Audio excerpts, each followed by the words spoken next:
macaroons or macarons, they've all made us cry, but with a little practice and the perfect recipe, my recipe, I promise you, you can get that lovely shiny top, and it will make you so happy that you'll bake them over and over and over again just to show off to your friends. So the first trick of my recipe is a scale. Helps if I turn it the right way around. You have to weigh everything. So in my recipe, we've got 55 grams of egg whites, and that makes a difference, I promise you. The other thing is the almonds. So we're going to blend the ground almonds because when you buy them, they're not quite as fine as you want them to be.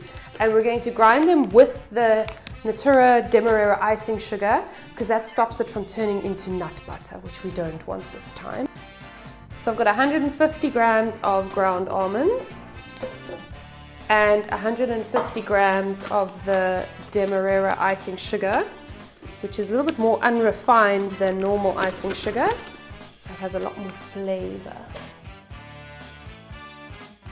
Once you've blended it really finely, you're going to sieve it through as fine a sieve as you have. We want to get all the lumps out. Any little bits that don't go through your sieve, we're going to blend again. Although I got a really great tip from a pastry chef at the Constance Hotel in Mauritius. He keeps all his little bits of nuts to the side and then he folds them in later, which I think is such a great tip because it gives you that lovely chewiness that those professional macarons have. So I think I'm going to do that today. I'll just keep those off to the side.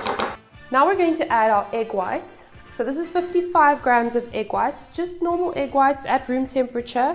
None of this liquefied aged egg white nonsense. I've tried it. I don't see a difference personally. So you're going to add 55 grams in here, and then food coloring. I'm going to use a powdered one today because I'm going to make raspberry macarons, my favorite flavor. So we're going to add this in. If you're using the gel coloring, you can add it in now. Want it nice and punchy. Don't stir it. What happens now is some of the liquid from the egg whites gets absorbed by the almonds, and that's one of the secret steps. We're going to set this aside and then make our meringue. There are two ways of making macarons. So you can either do a French macaron method or an Italian method. I love the Italian method because it's way more consistent, and what it involves is an Italian meringue, which is a sugar syrup which we pour over the egg whites so that they're really nice and thick and stable, and it makes a very, very glossy macaron. So to make an Italian meringue, you start with sugar, which you put in a saucepan. We've got 150 grams of Natura's light brown sugar, a little bit of water, just enough to give you the texture of wet sand. It's going to help the sugar melt. While our syrup is simmering, we're going to add the egg white. That's 55 grams of egg white into a mixer, or if you're going to use a hand mixer, you can put it into a bowl, clean bowl. And we're going to get it ready. As soon as our sugar syrup hits 115 degrees Celsius, we're going to start the mixer so that by the time it reaches soft peak stage, your syrup is ready at the same time. So you know the meringue is done when it forms a stiff peak like that. So once you have your meringue ready, see it's beautiful and thick, we're going to fold it into our ground almond mixture. And then we're going to do one of the most important parts, which is called the macaronage. The macaronage is the process of folding the macaron batter to get a really shiny, glossy consistency, and that's what's going to make your macarons perfect. So you use a folding and a cutting technique, and you just continue around and around until the mixture starts to come together. At this point, you can also adjust your food coloring if the color's not bright enough for you. So you can see the batter is a little bit on the thick side, but as you fold it and you do the unthinkable and knock out all the air that you've just worked so hard to put back in, the mixture becomes glossier and it starts to get to that ribbon stage that we're looking for. So make sure your batter's ready by dropping it off the spatula. It should form a long, beautiful ribbon like that. It oozes like lava. This is ready to go. Now it's time to pipe our macarons. This is your best friend. Even if you think you're a good piper, you need a macaron template, I promise you. When they flood into each other, it makes such a mess and all your hard work will be ruined. Another thing that I've learned, parchment paper, no silicone baking mats. Also, start off with smaller macarons.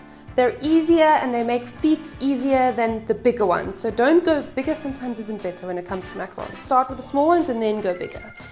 And then we're going to put it into a piping bag. There's a little bit of a tip when you're baking alone. Is put your piping bag into a water glass. I like to twist it and stick it in the bottom so it doesn't flood out. And then you put it over a glass like that. Now you can put the batter in all by yourself. Unless you have a friend, then always use a friend.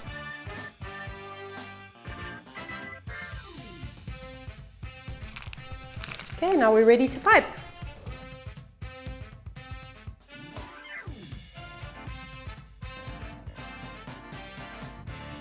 Now that we've piped the macarons, you're again going to do the unthinkable and drop them. And drop them again.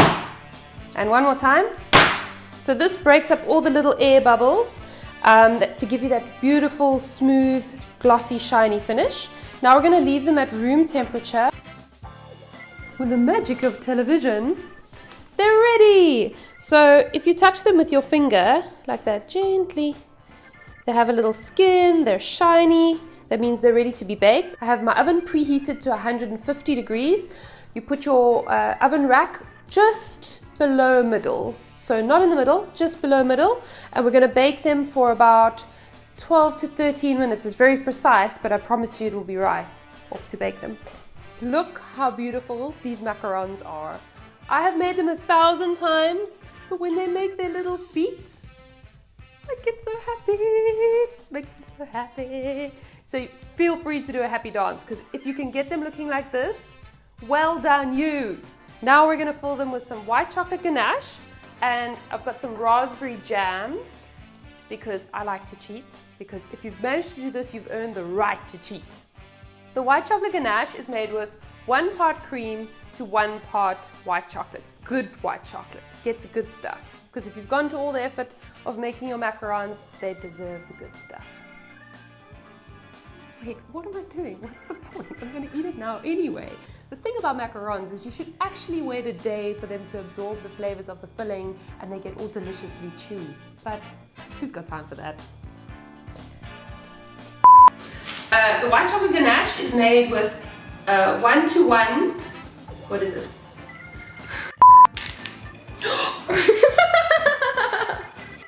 Better because they absorb the